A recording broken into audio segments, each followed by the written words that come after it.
All right, a last little fun fact I have is a Klein bottle.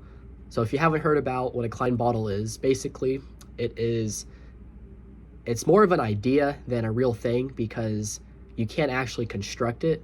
It's an impossible shape that is self-invertible, and the idea is that if you are a tiny ant, you can reach any point inside and outside of the bottle just by walking along the edge.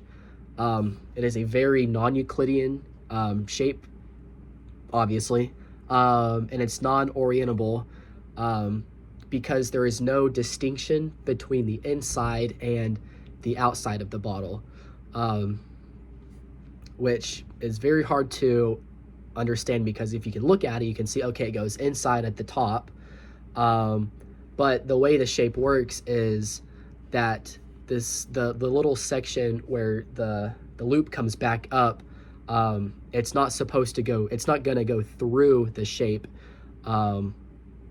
It's hard to explain, but there's no distinction between the inside and the outside, and because of that, theoretically, it has zero volume, so you can't fill it with anything.